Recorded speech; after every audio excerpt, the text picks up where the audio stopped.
कहानी में अब तक नेहा के बारे में एचआर को पता चल गया था। नेहा कैसे भी करके ऑफिस से बाहर निकलना चाहती थी, लेकिन क्या इसमें वो कामयाब हो पाएगी?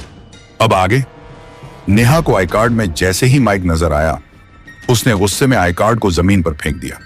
तभी ऑफिस की सभी लाइटें हिलने लगी। ये सब देखकर एचआर और नेहा दोनों घबरा गए। एचआर ने नेहा को पकड़ लिया और तेज तेज चिल्लाने लगा, सुनो राधिका, अगर तुमने मेरा पीछा नहीं छोड़ा और आज यहां से नहीं गई तो इस नेहा का भी हाल वही करूंगा जो मैंने तुम्हारा किया था। नेहा डरी हुई थी और एचआर तेज तेज चिल्लाने हुए किसी राधिका का नाम ले रहा था। तभी किसी ने नेहा का हाथ खींचा और उसे अपने तरफ कर लिया। अब एक तरफ एचआर अकेला खड़ा था। तभी नेहा को शीशे में किसी लड़की का चेहरा नजर आया। ये लड़की बिल्कुल नेहा की तरह ही दिखती थी। परछाई ने एचआर को गले से पकड़ा और दूर झटके में फेंक दिया। खून से लथपथ एचआर एक कोने में पड़ा हुआ था और नेहा डरी सहमी एक कोने में बैठी हुई थी। नेहा डरी हुई थी और वो आत्मा अब उसकी तरफ आ रही थी। तभी एचआर के कमरे में पड़ी 407 नंबर की फाइल उसके सामने आ गई। उसे खोलकर पढ़ने लगी। ये फाइल राधिका की ज्वाइनिंग डेट की थी। राधिका की फाइल में तस्वीर भी लगी हुई थी। नेहा ने फाइल पढ़ा तो उसे पता चला कि आज से 5 साल पहले राधिका इसी कंपनी में नौकरी के लिए आई थी। उसकी तरह ही राधिका भी फ्रेशर थी। बायोडाटा के साथ फाइल के अंदर एक छोटी डायरी भी थी। ये डायरी राधिका की थी। इसमें राधिका ने अपनी ऑफिस के दिनों के बारे में बताया था। राधिका को भी हर दिन रात की शिफ्ट करनी पड़ती थी। एचआर की उस पर गंदी नजर थी। रोज ऑफिस जाने पर एचआर उसे परेशान करता था, साथ में खाना खाने और दिन भर एचआर केबिन में ही बैठने के लिए मजबूर करता था। ये टेबल उसी का था जिस पर वो बैठती थी। एक दिन राधिका को पता चला कि उसके टेबल पर रखे फ्लावर वास पर कैमरा लगा हुआ है। ये सब देखकर राधिका को बहुत गुस्सा आया और उसने एचआर को बहुत सुनाया और रिजाइन दे दिया। लेकिन राधिका की यह पहली नौकरी थी, इसलिए उसे दूसरी जगह नौकरी करने के लिए डॉक्यूमेंट की जरूरत थी। इसलिए उसने रिजाइन के बाद अगले दिन ऑफिस आने के प्लान बनाया। आज ही वो दिन है जब 5 साल पहले राधिका अपने डॉक्यूमेंट लेने ऑफिस आई थी। डायरी में उसके आगे कुछ नहीं लिखा था। तभी खून से लथपथ एचआर उठ गया और वह भागकर नेहा के पास पहुंचा। उसने नेहा के गले पर चाकू लगाया और हंसने लगा, राधिका, अब तुम मेरा कुछ नहीं बिगाड़ सकती। तुम्हें इस नेहा पर बहुत दया आ रही है ना? देखो मैं इसका क्या हाल करता हूं। वह नेहा को खींचते हुए खिड़की के पास ले गया।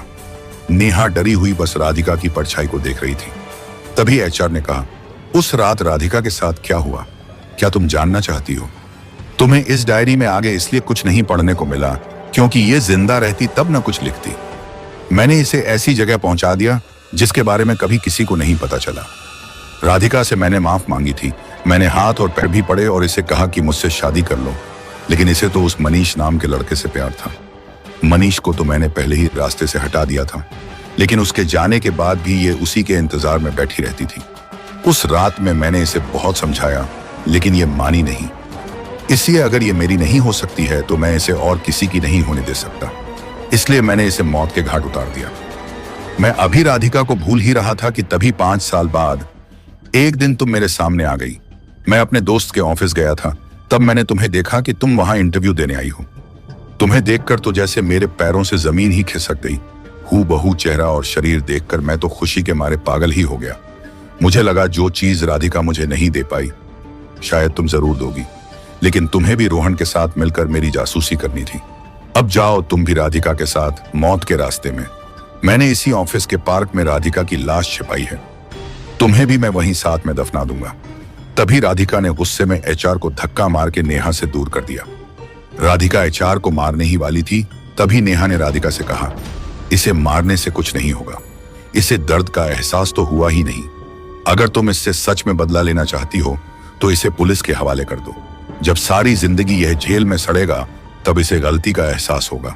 मैंने सब कुछ इस कैमरे वाले पैन में रिकॉर्ड कर लिया।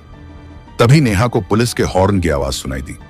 रोहन ने खिड़की से एचआर को नेहा के कंधे पर चाकू रखा हुआ देख लिया था, इसलिए उसने पुलिस पहले ही बुला दी थी।